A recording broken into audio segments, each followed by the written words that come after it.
Hello everyone, welcome back. Previous class में हम लोगों ने पढ़ा था क्लाइमेट ऑफ इंडिया के बारे में।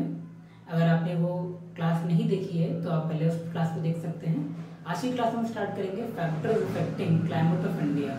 तो बिना कोई टाइम वेस्ट किए हुए स्टार्ट करते हैं। Factors affecting climate of India. Factors affecting climate of India. वैसे तो बहुत सारे फैक्टर्स हैं जो इंडिया के क्लाइमेट को अफेक्ट करते हैं। ओवरऑल इंडिया का जो क्लाइमेट है वो tropical monsoon type of climate है, लेकिन ऐसे बहुत सारे फैक्टर्स हैं जो इंडिया के क्लाइमेट को अफेक्ट करते हैं, जिसकी वजह से हम लोगों ने प्रीवियस क्लास में पढ़ा था कि वेरिड प्लेसेस पे हमें डिफरेंट टाइप्स ऑफ क्लाइमेट देखने को मिलते हैं, या प्लेस टू प्लेस जो क्लाइमेटिक कंडीशंस है वो वेरी करती हैं, चेंज होती हैं। वो उन्हीं फैक्टर्स पे डिपेंड करती है जिन्हें हम आज पढ़ने वाले हैं। सबसे पहला फैक्टर है प्रेजेंस ऑफ हिमालयाज। सबसे पहला फैक्टर है प्रेजेंस ऑफ हिमालयाज और ओनली हिमालयाज। अब हिमालयाज जो हैं वो एक्ट करते हैं एक क्लाइमेटिक बैरियर की तरह to the cold Siberian winds, और वो इंडिया को विंटर्स में फ्रीज होने से बचाते हैं। इसको स्टडी करने के लिए सबसे पहले हम एक मैप के थ्रू देख लेते हैं कि हिमालय की पोजीशन कैसी है और ये किस तरीके से इंडिया को प्रिवेंट करते हैं कोल्ड साइबेरियन विंड से। तो अगर हम इंडिया के मैप को ड्रॉ करें, रफली कुछ इस तरह से मैप दिखाई देगा हमें।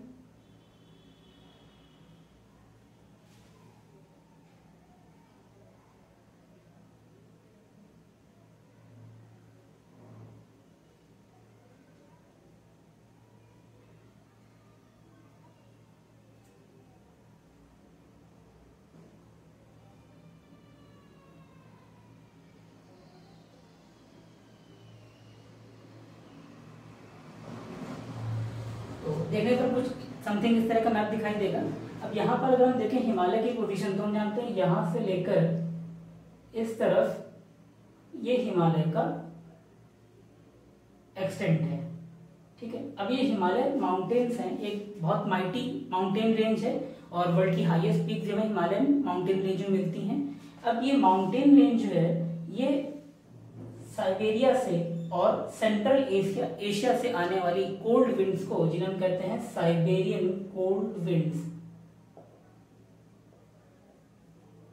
साइबेरियन कोल्ड विंड्स को ये इंडिया में एंटर करने से रोक देते हैं, क्योंकि हिमालय की हाइट बहुत ज्यादा है, बहुत माइटी रेंज है।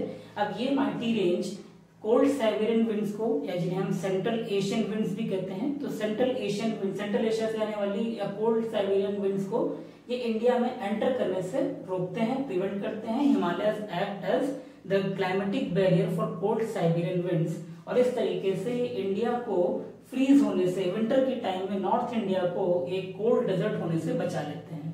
सिर्फ यही नहीं, जो हिमालयस हैं ये प्रिवेंट करते हैं साउथ वेस्ट मानसून विंड्स को इंडिया से बाहर जाने में।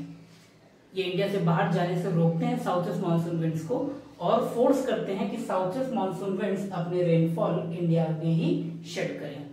तो इस तरीके से हिमालय इंडिया के क्लाइमेट को अफेक्ट करते हैं कोल्ड साइबेरियन विंड्स को रोककर, और दूसरा साउथ वेस्ट मानसून विंड्स को भी इंडिया में ही रोककर रेनफॉल कराने पर फोर्स करते हैं, मजबूर करते हैं। इससे हिमालय हमारे क्लाइमेट को अफेक्ट करते हैं। सेकंड जो फैक्टर मिलेगा हमें, सेकंड फैक्टर में हम लोग लैटिट्यूड पढ़ सकते हैं कि जो लैटिट्यूड है किसी जगह का, हम ये जानते हैं कि वो हमें जनरल आइडिया देता है उस रीजन के क्लाइमेट का। तो अगर हम इंडिया को देखें तो जो ट्रॉपिक ऑफ कैंसर है 23.5 डिग्री नॉर्थ लैटिट्यूड, हम कहते हैं Tropic of Cancer. Tropic of Cancer, तो ये ट्रॉपिक ऑफ कैंसर हमें दिखा है इंडिया के बीच से पास हो रहा है, और ये इंडिया को दो पार्ट में डिवाइड करता है। फिजिकली देखें तो इंडिया को ये दो पार्ट में डिवाइड कर रहा है। ट्रॉपिक ऑफ कैंसर से ऊपर का जो पोर्शन है हम इसे नॉर्थ इंडिया कह सकते हैं, और जो इसके नीचे का पोर्शन है इसे हम साउथ इंडिया कह सकते हैं। तो इस तरीके से ट्रॉपिक ऑफ कैंसर इंडिया को फिजिकली दो पार्ट में डिवाइड कर रहा है, नॉर्थ इंडिया और साउथ इंडिया। अब अगर हम नीचे की तरफ देखें तो ट्रॉपिक ऑफ कैंसर से नीचे की तरफ इक्वेटर तक जितना रीजन है ये ट्रॉपिकल जोन में आता है, या इसको हम टॉरिड जोन भी कहते हैं। और इसके ऊपर का जो रीजन है ये टेम्परेट जोन में आता है। तो इंडिया का जो ऊपर का पोर्शन है ये टेम्परेट जोन है, नॉर्थ इंडिया का पोर्शन टेम्परेट जोन में लाई कर रहा है, और नीचे का पोर्शन ट्रॉपिकल जोन में लाई कर रहा है। ट्रॉपिकल जोन में लाई करने की वजह से जो साउथ इंडिया का इतना रीजन है, इस रीजन में ठंडी क्लियरली महसूस नहीं होती है, या विंटर सीजन जो होता है वो क्लियरली एक्सपीरियंस नहीं होता है। यहाँ पर टेम्परेचर ऑलमोस्ट सेम रहता है थ्रू आउट द ईयर, या गर्मी ही रहती है लगभग थ्रू आउट द ईयर। तो साउथ इंडिया में हमें ट्रॉपिकल क्लाइमेट देखने को मिलता है, जबकि नॉर्थ इंडिया में हम सब ट्रॉपिकल क्लाइमेट कह सकते हैं इसे, पूरा टेम्परेट तो नहीं कहेंगे पर सब ट्रॉपिकल क्लाइमेट देखने को मिलता है। तो ये लैटिट्यूड की वजह से है, यानी ट्रॉपिक ऑफ कैंसर के पास होने की वजह से, और इंडिया का जो लैटिट्यूडनल एक्सटेंट है उसकी वजह से इंडिया में, साउथ इंडिया में हमें समर सीजन का टाइम लंबा मिलता है और विंटर सीजन क्लियरली एक्सपीरियंस नहीं होते हैं। जबकि नॉर्थ इंडिया में जो सब ट्रॉपिकल रीजन है, सब ट्रॉपिकल क्लाइमेट को एक्सपीरियंस करता है, क्लाइमेटिक कंडीशंस को एक्सपीरियंस करता है, यहाँ पर हमें कोल्ड विंटर्स और हॉट समर्स देखने को मिलते हैं। तो ये लैटिट्यूड का इफेक्ट है क्लाइमेट के ऊपर, इंडिया के क्लाइमेट के ऊपर। थर्ड फैक्टर में हम लोग पढ़ लेते हैं वेरिड रिलीफ। अब रिलीफ का भी एक इम्पोर्टेंट इफेक्ट पड़ता है इंडिया के क्लाइमेट पर। रिलीफ में अगर हम देखें तो इंडिया में जो लोकेशन है माउंटेन्स की, हिमालय को छोड़ के और भी माउंटेन्स हैं और भी रेंजेस हैं जिनका इफेक्ट हमें क्लाइमेट के ऊपर देखने को मिलता है। अब इंडिया में जो मानसून हो रहा है, मेनली साउथ वेस्ट मानसून का है, तो मोस्टली ओरोग्राफिक है नेचर में, और इसकी वजह से ये रिलीफ पर डिपेंड करता है रेनफॉल सेट करने के लिए। जैसे एग्जांपल के लिए अगर हम यहाँ पर वेस्टर्न घाट्स की लोकेशन को देखें, तो जो वेस्टर्न घाट्स की लोकेशन है, इस लोकेशन के अकॉर्डिंग यहाँ से जब साउथ वेस्ट मानसून विंड्स आती हैं, तो south west monsoon winds Western Ghat के विंडवर्ड साइड में, इस साइड में हैवी रेनफॉल कराते हैं, जबकि जो डेक्कन प्लेटो का रीजन है, इस तरफ का रीजन, ये रीजन रेन शेडो एरिया में आने की वजह से, लीवर्ड साइड में आने की वजह से ड्राई रह जाता है या बहुत कम रेनफॉल होती है यहाँ पर। सिमिलरली अगर हम देखें तो यहाँ पर जो गारो खासी हिल्स हैं, यहाँ पर भी इसका जो विंडवर्ड साइड है, इस रीजन में रेनफॉल ज्यादा होती है, हैवी रेनफॉल होती है, जबकि इसके जो ऊपर का रीजन है, ये लीवर्ड साइड का रीजन है और यहाँ पर रेनफॉल कम होती है। सिमिलरली ओरोग्राफिक रेनफॉल, या कह सकते हैं कि जो रिलीफ है, इसका इफेक्ट हमें एक और जगह पर देखने को मिलता है। अगर हम यहाँ पर देखें तो जो अरावली माउंटेन रेंजेस हैं, ये अरावली माउंटेन रेंजेस पैरेलल लाई करती हैं साउथ वेस्ट मानसून विंड्स के।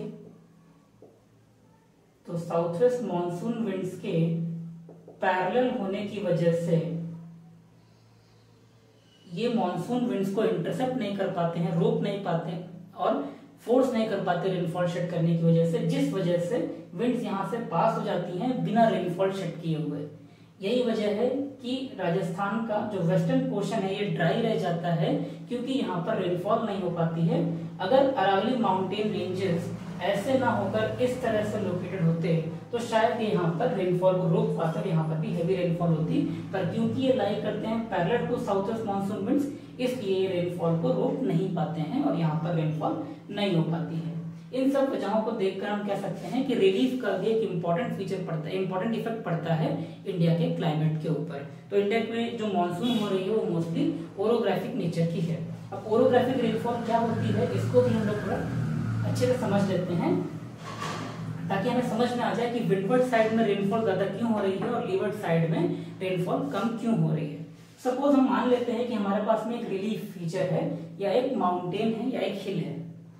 जिस साइड से रेनफॉल आ रही है, सॉरी मॉनसून लिडन विंड्स आ रही हैं, या हम कह सकते हैं मॉइस्चर लिडन विंड्स आ रही हैं, तो विंड्स जिस डायरेक्शन से आ रही हैं उसे हम कहते हैं विंडवर्ड साइड। तो माउंटेन की वो स्लोप या माउंटेन का वो साइड जो एडवांसिंग विंड की तरफ है उसे हम कहते हैं विंडवर्ड साइड, और माउंटेन का वो साइड जो एडवांसिंग विंड्स के ऑपोजिट साइड में लाई कर रहा है, वो स्लोप, वो साइड, इसे हम कहते हैं levered side. This is called levered side. अब जब विंड्स यहां पर आती हैं तो इन विंड्स के पास में मॉइस्चर है, ये ढेर सारा मॉइस्चर लेकर आ रहे हैं।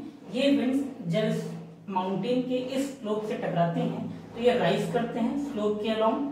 विंड्स के राइज होने की वजह से ऊपर जाती हैं विंड्स, ठंडी होती हैं, ठंडी होने की वजह से यहाँ पर कंडेंसेशन होता है, क्लाउड्स बनते हैं, और ये क्लाउड्स हैवी होने की वजह से जब आगे नहीं जा पा रहे हैं तो ये मॉनसून रेन को यहीं पर शेड करने लगते हैं।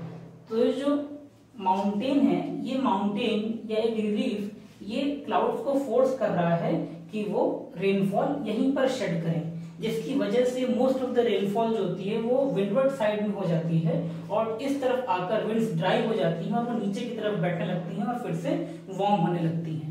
तो इस कंडीशन में क्या होता है कि जो लीवर्ड साइड है वो ऑलमोस्ट ड्राई रह जाती है, बहुत कम रेनफॉल होती है, और जो विंडवर्ड साइड है यहाँ पर हैवी रेनफॉल होती है। तो इसी वजह से जो वेस्टर्न घाट्स हैं, वेस्टर्न घाट का जो विंडवर्ड साइड है यानी जो वेस्टर्न स्लोप है यहाँ पर हैवी रेनफॉल होती है, जबकि जो लीवर्ड साइड है यानी डेक्कन प्लेटो का जो रीजन है वो ड्राई रह जाता है और इसलिए हम इसे रेन शैडो रीजन भी कहते हैं। इस तरफ के रीजन को हम रेन शैडो रीजन भी कहते हैं क्योंकि यहाँ पर रेनफॉल बहुत कम होती है या कभी कभी नहीं भी होती है। ठीक है, तो ये इफेक्ट पड़ता है रिलीफ का। आज की क्लास में इतना ही कर लेते हैं, बाकी फिर अगले फैक्टर्स नेक्स्ट क्लास में स्टडी करेंगे। Thank you.